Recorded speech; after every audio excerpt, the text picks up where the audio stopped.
and welcome to another Scare Bear Scare, where the classics are reclassified. I hope you are all doing well. Listen, wanted to try something new. Little books on tape, if you will. Since Halloween is quickly approaching around the corner, I thought that it would be fun to give you all a little tale of fright, one of my favorites. So we're going to go ahead and read The Raven by Edgar Allen Poe. If you like this, please leave us some feedback on the Spotify. Click that follow button, click that subscribe button. Also, feel free to give us some feedback by emailing us at the scarebearspodcast@gmail.com or leaving us feedback on our Instagram handle. That is the scarebearspod on Instagram, or anything else. Just let me know if you want to hear more of these, some more tales of fright, if you will, some other things that we can do. We love to hear from you.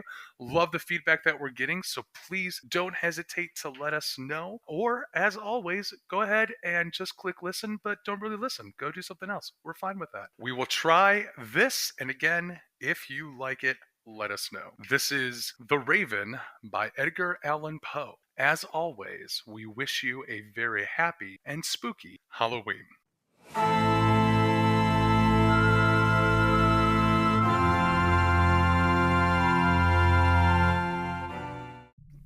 Once upon a midnight dreary, while I pondered weak and weary over many a quaint and curious volume of forgotten lore, while I nodded, nearly napping, suddenly there came a tapping, as if someone gently rapping at my chamber door. "'Tis some visitor," I muttered, tapping at my chamber door. "Only this, and nothing more."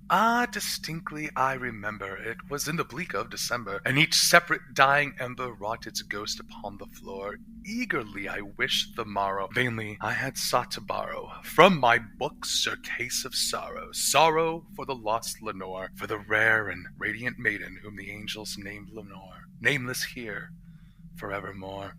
And the silken, sad, uncertain rustling of each purple curtain thrilled me, filled me with fantastic terrors never felt before, so that now to still the beating of my heart I stood repeating, "'Tis some visitor entreating entrance at my chamber door, some late visitor entreating entrance at my chamber door. This is it, and nothing more." Presently my soul grew stronger, hesitating then no longer. "Sir," said I, "or madam, truly your forgiveness I implore, but the fact is I was napping, and so gently you came rapping, and so faintly you came tapping at my chamber door, that I was scarce sure I heard you. Here I opened wide the door. There was a darkness there, and nothing more."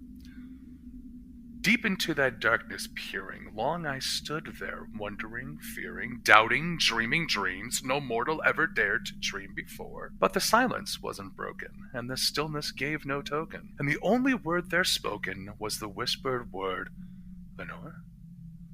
This I whispered, and echo murmured back the word, "Lenore, Lenore, Lenore." Merely this, and nothing more.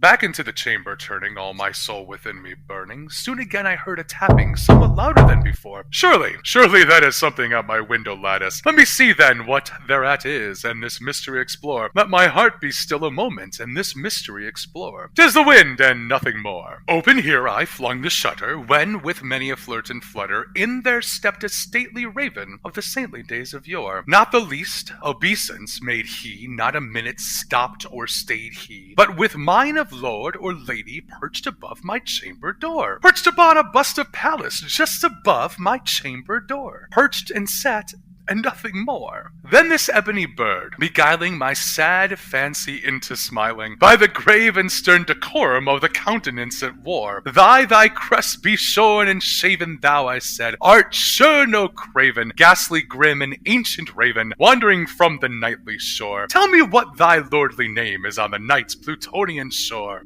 Quoth the raven, "Nevermore."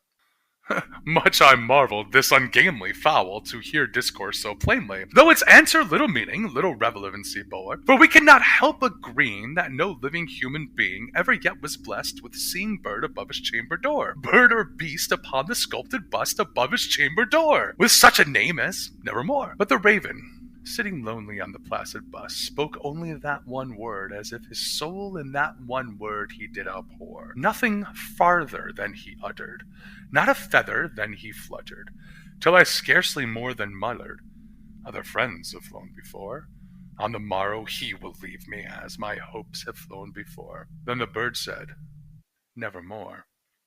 Startled at the stillness broken by reply so aptly spoken, doubtless, said I, what it utters is its only stock and store, caught from some unhappy master, whom unmerciful disaster followed fast and followed faster, till his songs one burden bore, till the dirges of his hope that melancholy burden bore of never, nevermore. But the raven, still beguiling all my fancy into smiling, straight I wheeled a cushioned seat in front of bird and bust and door. Then upon the velvet sinking, I betook myself to thinking, fancy unto fancy, thinking what this ominous bird of yore, what this grim, ungainly, ghastly, gaunt, and ominous bird of yore meant in croaking nevermore. This I sat engaged in guessing, but no syllable expressing, to the fowl whose fiery eyes now burned into my bosom's core. This and more I sat divining, with my head at ease reclining, on the cushion's velvet lining that the lamplight gloated o'er, but whose velvet violet lining with the lamplight gloating o'er. Shall she press? Ah, nevermore! Then methought the air grew denser, perfumed from an unseen censer, swung by seraphim, whose footfalls tinkled on the tufted floor. Wretch! I cried, thy God hath lent thee! By these angels he hath sent thee! Respite, respite, and nepenthe from my memories of Lenore! Quaff, oh quaff this kind nepenthe, and forget this lost Lenore! Quoth the raven, nevermore. Prophet, said I, thing of evil, prophet, still a bird or devil, whether tempter sent or whether tempest tossed thee here ashore, desolate yet all undaunted, on this desert land enchanted, on this home by Horg haunted, tell me truly I implore, is there balm in Gilead? Tell me, I implore. Quoth the raven, nevermore.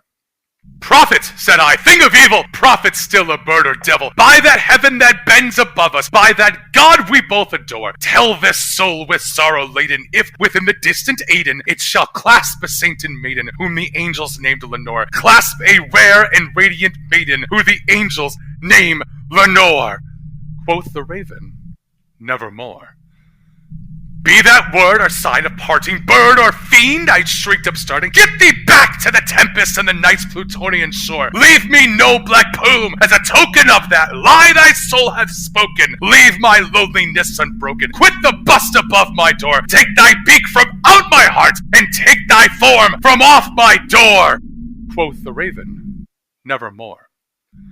And the raven, never flitting, still is sitting on the pallid bust of Pallas just above my chamber door, and his eyes have all the seeming of a demon's that is dreaming, and the lamplight o'er him streaming throws his shadow on the floor, and my soul from out that shadow that lies floating on the floor shall be lifted nevermore. All right, well, thanks so much for listening to this special edition of the Scare Bears podcast, this Classics Reclassified, the book on tape version, if you will. Again, if you really like this, let us know. Leave us some feedback. We really appreciate it. Go back and listen to the other episodes. We wish you all a safe and wonderful Halloween. It is my favorite night of the year. I cannot wait. And we will give you an update soon with a new episode coming out. Thanks again, everybody. Happy Halloween, and have a safe and happy evening.